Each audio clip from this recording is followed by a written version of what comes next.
हम कुछ भी बात कहेंगे तो वो बात अपने ढंग से कहेंगे जो उनको सूट करती है। मैंने कई बार कहा कि हम लोग टेक्नोलॉजी को समझते हैं और हम लोग भी टेक्नोलॉजी के साथ ग्रो हुए हैं।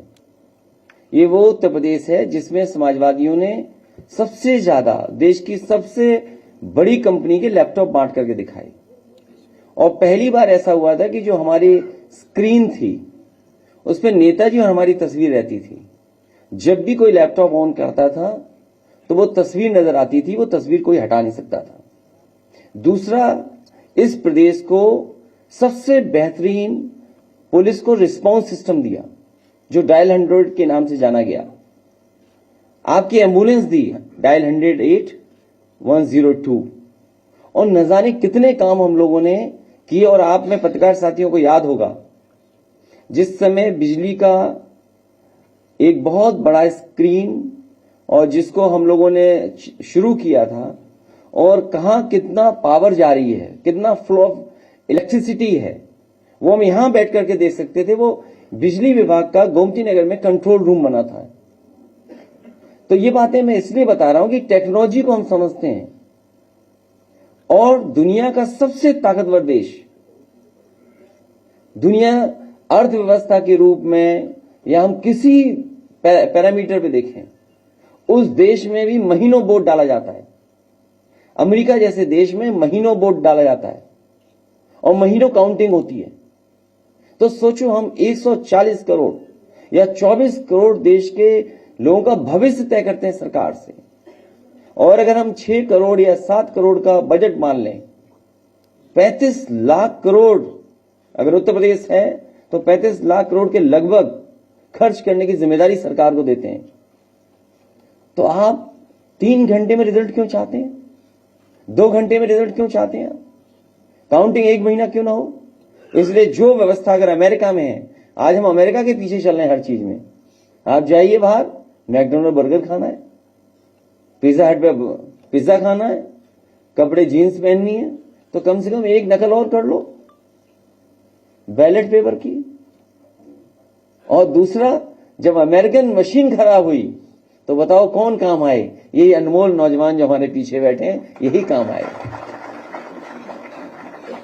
तो इसलिए समाजवादी पार्टी इस पक्ष में है, हम जीते हारें लेकिन लोकतंत्र पे भरोसा बढ़े।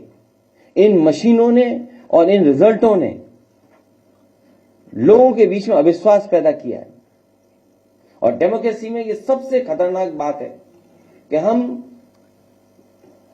अविश्वास हो जाए किसी चीज पर। ये मशीन विश्वास पैदा नहीं कर रही है। हो सकता है टेक्नोलॉजी ठीक हो, सही हो, लेकिन कहीं ना कहीं जनता में अविश्वास है इस बात को लेकर के। इसलिए हम इस पक्ष में हैं, बैलेट से वोट पड़ना चाहिए। और आपको याद होगा इलेक्शन कमीशन ने मुझे नोटिस दिया था कि किस आधार पे आप ये बात कह रहे हो कि वोटर लिस्ट में पर्टिकुलर लोगों का वोट काटा गया। याद है, वो मुस्लिम का वोट काटा गया। मैंने स्टेटमेंट दिया था उस समय, इलेक्शन कमीशन ने नोटिस दिया था मुझे।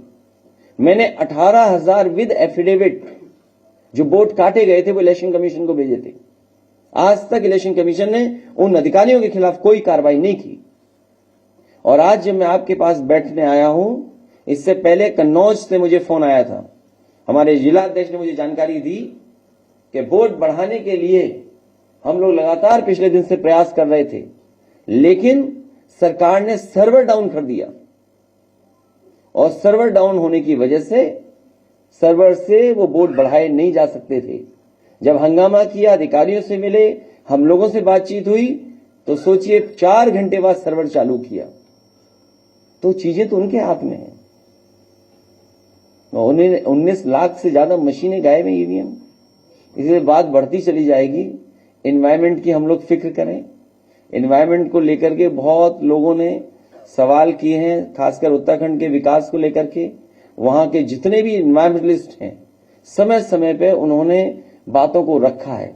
हमें उम्मीद है कि सरकार इस घटना के बाद जो वहां के एनवायरमेंटलिस्ट हैं या जो वहां के लोग समय समय पे आंदोलन चला रहे हैं, उनकी बात सुनेगी और EIA जो है इन्वायरमेंट इम्पैक्ट असेसमेंट के तहत जो जो सरकार को काम करना चाहिए उस पर निगरानी जरूर सरकार रखेगी।